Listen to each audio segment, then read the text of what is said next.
দেহাত চলাইছে মুখ্যমন্ত্ৰী হিমন্ত বিশ্ব শৰ্মায় অভিযোগ আনিছে আমসুয়ে বৰ্তমানৰ ৰাজ্যৰ বিভিন্ন প্ৰান্তত আজিৰ দিনটোত অবিৰতভাৱে প্ৰতিবাদ অব্যাহত ৰাখিছে স্মাৰ্ট মিটাৰৰ বিৰুদ্ধে বিভিন্ন দল সংগঠন তথা ৰাইজে আমি লৈ আহিছো বিশেষ খবৰ স্মাৰ্ট মিটাৰে জলাকলা খুৱাইছে ৰাজ্যৰ সৰ্বসাধাৰণক আৰু এবাৰ স্মাৰ্ট মিটাৰৰ নামত জেহাদ চলাবলৈ আখ্যা দিছে আমসুয়ে গোপনে স্মাৰ্ট মিটাৰ জেহাদ চলাইছে অসমৰ মুখ্যমন্ত্ৰী হিমন্ত বিশ্ব শৰ্মাই আমসুয়ে অভিযোগ আনিছে স্মাৰ্ট মিটাৰৰ নামত জেহাদ তথা সন্ত্ৰাস সৃষ্টি কৰিছে মুখ্যমন্ত্ৰীয়ে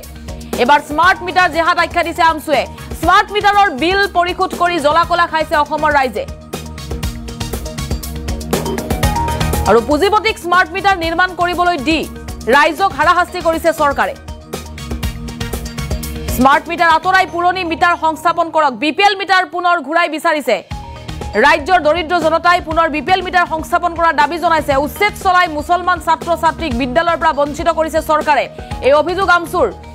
সৰকাৰক তীব্ৰ সমালোচনা কৰেছে আমসুয়ে মুসলমান লড়া ছোৱালীক ডক্টৰ ইঞ্জিনিয়াৰ বনামকৈ উচ্ছেদ চলাইছে সৰকাৰে স্মাৰ্ট মিটাৰ আৰ উচ্ছেদক লৈ হৰপ আমসুৰ কেন্দ্ৰীয় সভাপতি ৰেজাউল কৰিম বঙাইগাঁৱত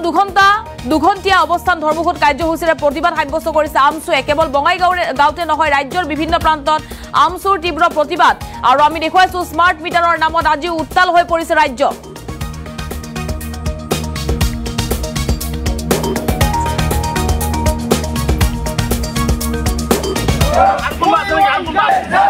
We want justice. No justice, no rest. Smart meter বন্ধ স্মার্ট মিটার বন্ধৰ দাবীৰে এনেদৰে তীব্ৰ প্ৰতিবাদ সাব্যস্ত কৰা দেখিবলৈ পোৱা গৈছে স্মাৰ্ট মিটাৰ আঁতৰাই পুনৰ বিপিএল মিটাৰ স্থাপনৰ দাবী জনাইছে যিহেতু স্মাৰ্ট মিটাৰৰ বিল পৰিশোধ কৰি ৰাজ্যৰ জনতা অতিষ্ঠ হৈ পৰিছে বুলি মন্তব্য কৰিছে আৰু এইবাৰ আজিৰ দিনটোত আমসুয়ে মন্তব্য কৰিছে গোপনে স্মাৰ্ট মিটাৰৰ নামত জেহাদ চলাইছে স্মাৰ্ট মিটাৰ আৰু উচ্ছেদক লৈ হৰপ আমসুৰ কেন্দ্ৰীয় সভাপতি ৰেজাউল কৰিম বঙাইগাঁৱত দুঘণ্টীয়া অৱস্থান ধৰ্মঘট কাৰ্যসূচীৰে প্ৰতিবাদ স্মাৰ্ট মিটাৰ বন্ধ কৰক আৰু পুঁজিপতিক স্মাৰ্ট মিটাৰ প্ৰস্তুত কৰিবলৈ দি ৰাইজক হাৰাশাস্তি কৰিছে চৰকাৰে যিহেতু আদানীক শ কোটি টকাৰ পুঁজি শ কোটি টকাৰ ইতিমধ্যে স্মাৰ্ট মিটাৰ প্ৰস্তুত কৰিবলৈ ঠিকা প্ৰদান কৰিছে আৰু এইবাৰ এনেদৰে ৰাজ্যৰ বিভিন্ন প্ৰান্তত প্ৰতিবাদ অব্যাহত আছে স্মাৰ্ট মিটাৰৰ নামত জেহাদ তথা সন্ত্ৰাস সৃষ্টি কৰিছে বুলি আমসুয়ে অভিযোগ আনিছে চৰকাৰক তীব্ৰ ভাষাৰে সমালোচনা কৰিছে আৰু আমাৰ হাতত মন্তব্য আহি পৰিছে মন্তব্য শুনক স্মাৰ্ট মিটাৰ বন্ধ কৰক স্মাৰ্ট মিটাৰ বন্ধ কৰক আৰু কোনবা আছে নেকি আৰু কোনবা We want পাৰমান দিলু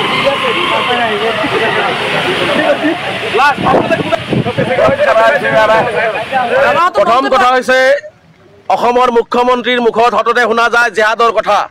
কিন্তু মুখ্যমন্ত্ৰীয়ে গোপনে জেহাদ চলাই অসমৰ সাধাৰণ শ্ৰেণীৰ নাগৰিকক জ্বালাকলা খুৱাই আছে অসমৰ মুখ্যমন্ত্ৰীয়ে স্মাৰ্ট মিটাৰ দিয়াৰ নামত স্মাৰ্ট মিটাৰ জেহাদ চলাইছে য'ত লাখ লাখ টকা সংগ্ৰহ কৰিছে কিন্তু সাধাৰণ ৰাইজে আজি জ্বালাকলা খাইছে আজি জ্বালাকলা খোৱা ৰাইজে আজি ৰাজপথত ওলাই আহিছে সেইকাৰণে আমি দাবী উত্থাপন কৰিছো যে পুঁজিপতি গোষ্ঠীক দি স্মাৰ্ট মিটাৰ লগাই যি অসমৰ ৰাইজক লুণ্ঠন কৰাৰ ব্যৱস্থা অসমৰ মুখ্যমন্ত্ৰীয়ে কৰি জেহাদ সৃষ্টি কৰিছে সন্ত্ৰাস সৃষ্টি কৰিছে স্মাৰ্ট মিটাৰৰ নামত এই স্মাৰ্ট মিটাৰ বন্ধ কৰি সাধাৰণ যি আগৰ মিটাৰ আছিল সেই মিটাৰ ব্যৱহাৰ কৰাৰ কাৰণে আমি দাবী উত্থাপন কৰিছো সেই মিটাৰ বাহাল ৰখাৰ দাবী উত্থাপন কৰিছো দ্বিতীয়টো কথা হৈছে অসমত অমানৱীয়ভাৱে হিমন্ত বিশ্ব শৰ্মা ডাঙৰীয়াই ভাৰতীয় নাগৰিকৰ ওপৰত বুলডোজাৰ চলাই চৰকাৰী মাটিত থকাৰ কাৰণে এই অপৰাধৰ কাৰণে তেওঁলোকক উচ্ছেদ কৰিলে সেই উচ্ছেদিত পৰিয়ালক পুনৰ সংস্থাপনৰ ব্যৱস্থাকৰণ কৰাৰ আমি দাবী উত্থাপন কৰিছো আজি মুখ্যমন্ত্ৰী হঠাতে কয় যে মুছলমানৰ ছাত্ৰ ছাত্ৰীসকলক ডক্টৰ ইঞ্জিনিয়াৰ হ'ব লাগে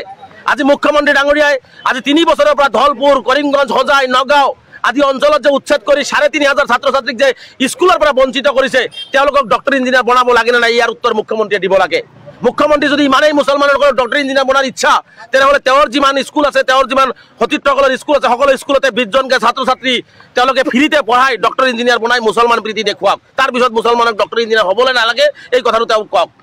দ্বিতীয় কথাটো হৈছে যে আমি বান সমস্যাটো ৰাষ্ট্ৰীয় সমস্যা হিচাপে ঘোষণা কৰাৰ দাবী আজি উত্থাপন কৰিছোঁ কাৰণ বানপানীত প্ৰায় 30 লাখতকৈ অধিক মানুহ গৃহহীন হৈছে গৰাখহনীয়া ক্ষতিগ্ৰস্তসকল আজি ক্ষতিপূৰণ পোৱা নাই ভূমিহীন হৈছে গতিকে এই সমস্যাটো ৰাষ্ট্ৰীয় সমস্যা হিচাপে ঘোষণা কৰিব লাগে আৰু গৰাখহনীয়াৰ কবলত পৰা মানুহখিনিক তেওঁলোক ক্ষতিপূৰণ আৰু ভূমিৰ ব্যৱস্থা গ্ৰহণ কৰিব লাগে আজি ঢকুৱাখানাত আমাৰ দাবী আছে আমি ঢকুৱাখানাত জাহাংগীৰক গোটেই ভাৰতবৰ্ষক কবাই যোৱাকৈ নিঃসংগভাৱে হত্যা কৰা হ'ল কিন্তু জাহাংগীৰৰ হত্যাকাৰী আজি গ্ৰেপ্তাৰ নহ'ল আজি গৃহ বিভাগৰ দায়িত্বত থকা মুখ্যমন্ত্ৰী অতি শক্তিশালী মুখ্যমন্ত্ৰী বুলি দাবী কৰে আজি ডিজিপি মহোদয় আজি শক্তিশালী বুলি সকলোৱে দাবী কৰে কিন্তু আজি অসম চৰকাৰৰ হাতত অসম গৃহ বিভাগৰ হাতত কিয় জাহাংগীৰৰ হত্যাকাৰী হাতত নপৰিলে আজি ঢকুৱাখানাত গৈ মুখ্যমন্ত্ৰীয়ে সুনীল গগৈৰ ল'ৰাক সকলো ধৰণৰ সুবিধা গ্ৰহণ কৰি দিব, আমি ভাল পাইছোঁ। কিন্তু জাহাংগীৰৰ পৰিয়াল আজি যে ধুবুৰীত নাখাই আছে, কোন দুটা ল'ৰা ছোৱালী আৰু বৃদ্ধা মাতৃক লৈ যে জাহাংগীৰৰ মাক আৰু ঘনীয়েকে জীয়াই আছে, তেওঁলোকক যে চাব লাগে, এই কথাটো মুখ্যমন্ত্ৰীয়ে কিয় অৱগত নকৰিলে? না কেৱল মুছলমান হোৱাৰ কাৰণে জাহাংগীৰে ন্যায় নাপাব নেকি? আজি জিলা আয়ুক্তৰ পৰা মাত্ৰ 5 মিনিট সময় লাগে জাহাংগীৰৰ ঘৰ পাবলৈ, জিলা আয়ুক্তই 5 মিনিটৰ কাৰণে আজি জাহাংগীৰৰ ঘৰত যাবলৈ নোৱাৰিলে। সেইকাৰণে জাহাংগীৰৰ পৰিয়ালক ন্যায় লাগে, জাহাংগীৰৰ হত্যাকাৰীক গ্ৰেপ্তাৰ কৰিব লাগে, জাহাংগীৰৰ পৰিয়ালক ক্ষতিপূৰণৰ ব্যৱস্থা গ্ৰহণ কৰিব লাগে। আৰু এটা দাবী আমাৰ আছে যে নগাঁৱত খুব শীতল মস্তিষ্কৰে বন বিভাগে 2 নম্বৰী কাম কৰে, মানুহৰ পৰা টকা সংগ্ৰহ কৰে, এইবোৰ কৰি থাকি ৰাইজক আভুৱা বৰে। তেনে ক্ষেত্ৰত বন বিভাগে শীতল মস্তিষ্কৰে 2 ভাই ককাইক হত্যা কৰিলে। আমি নগাঁৱত আৰক্ষীক কেছ দিলোঁ, আজিলৈকে সেই